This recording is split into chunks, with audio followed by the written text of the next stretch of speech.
only be attributable to human error. Where were you on September 11, 2001? Atlanta, Georgia. And how did you first find out about the events that happened that day? I was teaching a drama class. I was teaching 6th, 7th, and 8th grade. All of a sudden we heard noises from the other side of this hall. The kids were screaming and we didn't understand what was going on.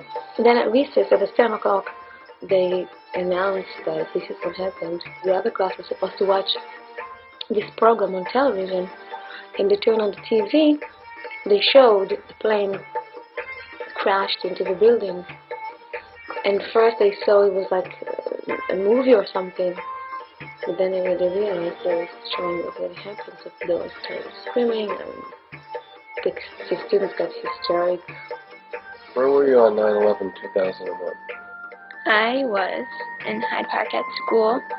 And what were you doing in the class that day? I was doing lots and lots of work. And that day, you were doing lots and lots of work. Did the teachers tell you what happened? Did they not know? I don't know. Did they tell you the next day? No. No, you just don't remember. I don't remember because it was 5 years ago. Most Americans and other people in the world actually remember that day for some reason. That I was don't know when I why. was 6. When you were 6, you have an excuse. The other layers, later layers of paint back, so I can go back to earlier layers and reveal the actual compositional value of the painting coming through the color. They are about healing and transition. Life and death is really what my work is all about, and rebirth. But the primary function of my work, and a lot's been written by critics, is the healing quality that the painting physically has on the viewer. If the viewer can relax and sit in front of the painting and get in. I was sitting at my kitchen table watching the television. A friend of mine had called me and told me that the first plane had struck the Twin Towers. And then I was there watching the continuous news of the event as it unfolded and saw the second plane hit the other Twin Tower. So it was such a difficult day, very troubling day. In other words, that morning of September 11, 2001, you were finding out everything through television. Yes, I was. Do you have any idea where MysterEy, the producer, was? He was in the state of Virginia. He was making plans to come back to the New York area, I believe, at that time.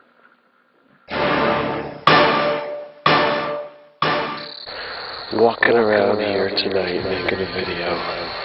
It's very late. I should be asleep, but how many of you out there think that MysterEy gets any sleep? I don't get sleep. Come on. Come and get me. I'll take you down real quick, buddy. But that doesn't matter. I got a message from BarronNevermore. I wasn't finished reviewing his channel when I saw him featured by Black X, White X. Then I got the message, which was about the 9/11 project, and that's what this is. For some of you, this may be quite obvious and redundant, but just remember, this is a historical documentary. And people may watch this 20 or 30 years from now. So, just be considerate of those people and their purposes. I am MysterEy. Everybody knows that. I am the real MysterEy. The only one. But tonight, for the purposes of this project, I'm going to put aside the MysterEy persona a little bit. And by the way, you can see I am wearing my military fatigues. I have not held any military rank or service in this lifetime. That's just a fact. I could have. The situation had been right. They wanted me, as they want anyone they can get. I don't mean that in any disrespectful way to the troops. Which brings us around to the subject of 9/11. It's the turning point of the war. Everything changed. It seems like 2001, 5 years ago, I was a different person. Perhaps a bit younger. Perhaps a bit older today in 2006. But back then, 5 years ago, I had a girlfriend. I'm not going to name her name. You could find out if you really need to.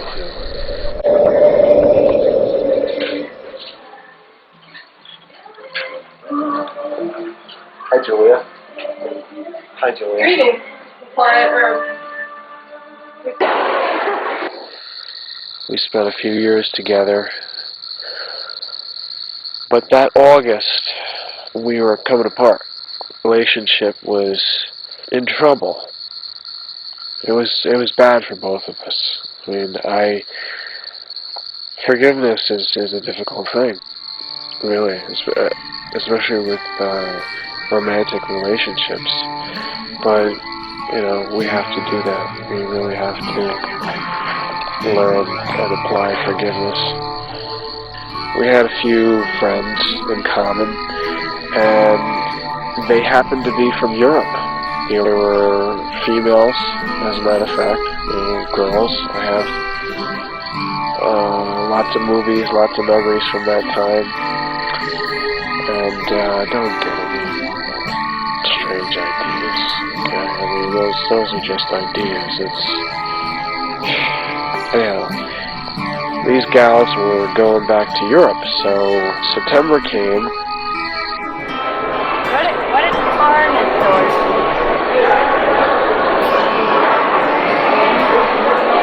Oh no. Oh God, look at it blue. My friend drew this picture of a retardosaurus. A retardosaurus?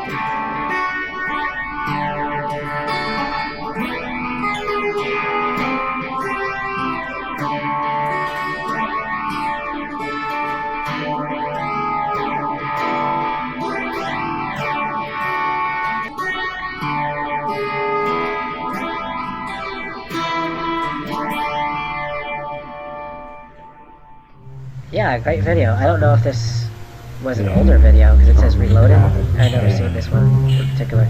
I watched most of the videos from The Stranger, and he brings up a lot of interesting points. But I just want to say, to clear up from my stay in the office for the month of November, there were like 2 or 3 other videos that are now gone, where I was answering the mail and getting around to some people's like issues.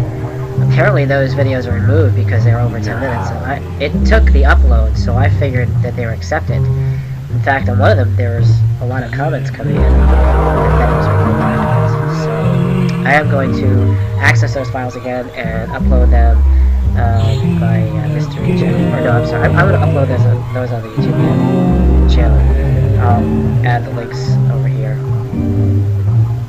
And over here, my right and left is messed up right now. YouTube new policy. Okay.